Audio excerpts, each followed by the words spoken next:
บายดีมื้อนี้วันที่25เดือน3 2026เด้อกำลังเข้าดาวน์ที่จะกลับลาวแล้วเพราะว่าวันที่31จะเป็นมื้อที่ต้องได้ย้ายออกจากหอพักนี้เนาะเพราะว่าบัตรนักศึกษาเปิดแล้วเข้าดาวน์ไปเนาะจนฮอดวันที่31อีกประมาณ7มื้อเนาะก็สิได้ออกจาก KMU แล้วเอาเข้าดาวไปเด้อมื้อนี้ Happy Energy เด้อ Happy Energy เด้อสะสมไว้เนาะสะสมไว้ความสุขทุกมือมีได้เนาะอยู่มองใดอยู่บอนใดเฮาก็ต้องแบ่งปันความหักแบ่งปันความสุขให้กับทุกคนที่อยู่อ้อมข้างของเฮาเนาะข้าพเจ้ากำลังย่างไปโรงเรียน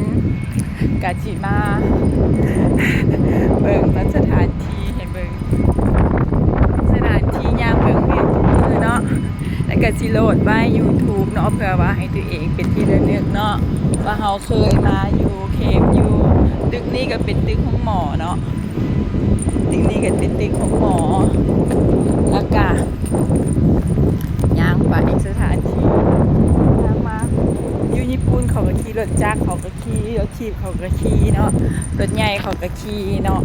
แต่ว่ามันจะสะอาดเป็นระเบียบเนาะเพราะว่าคือเฮาฮู้แหละญี่ปุ่นเป็นประเทศที่ว่าเป็นระเบียบเขาสอนลูกหลานกับเจ้าตั้งแต่น้อยพุ่นเนาะตั้งแต่น้อยเวลาเฮาย่างไปหันไปนี่เฮาสิเห็นว่าเด็กน้อยหั่นน่ะย่างน้ำก้นแม่มันนะแบบฮู้ความหั่นน่ะเขาเจ้าฮู้ความเนาะนี่น้อยนี่ก็ฮู้ความเนาะฮู้จักเว้าเป็นระเบียบหลายนี่ก็เป็นทางเข้ามองจอดรถเนาะก็สิมีป้ายเข้าสิเนาะแล้วก็สิมีลุงมาแต่ละมื้อก็สิเห็นลุงยามแล้วก็สิมาโบกรถให้เนาะให้กับคนย่างอยู่มาลายหันทุกมื้อเนาะเป็นสถานที่ที่ข้าพเจ้าย่างไปโรงเรียนทุกมื้อเด้อสำหรับเขาเจ้าแล้วได้นี่เพราะว่าอันนี้ก็เป็นวันที่25เดือน3แล้ววันที่31เป็นมื้อที่ว่าต้องย้ายออกจากโดมิโตรีเนาะก็เป็นที่ระลึกหน้าห้องหมอเด้อหน้าห้องหมอข้าเจ้ายังใส่ไปรษณีย์อยู่ใดไปรษณีย์อยู่นี่มีสบายมีแต่ว่า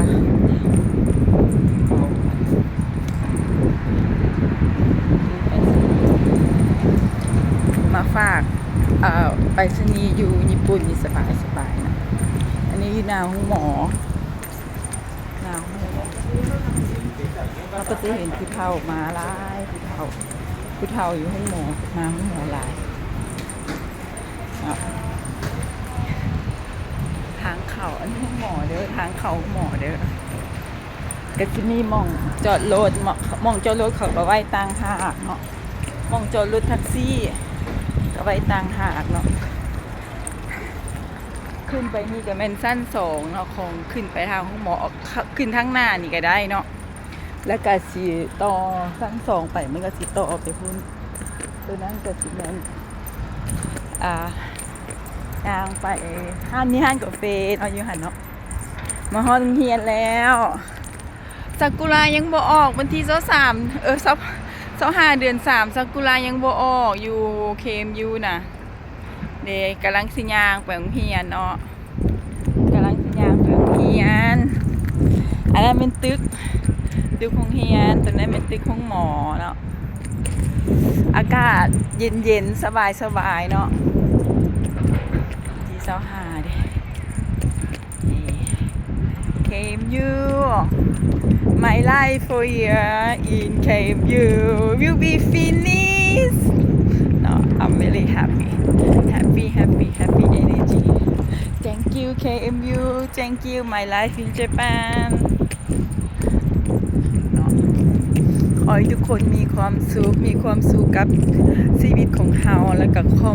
มีความสุขกับทุกสิ่งทุกอย่างที่เฮามีในปัจจุบันอยู่กับปัจจุบันให้มีความสุขเนาะอยู่บนใดก็ต้องมีความสุขเฮาสร้างความสุขให้เฮาเองได้เฮาก็จึงสร้างความสุขให้กับ หมู่คู่อ้อมข้างสิ่งแวดล้อมแล้วกับประเทศชาติของเฮาเนาะขอให้ทุกคนมีความสุขมีความสงบในจิตในใจเด้อบ๊ายบายจากเคมยูบ๊ายบาย Happy day happy life I love you all everybody enjoy your life happy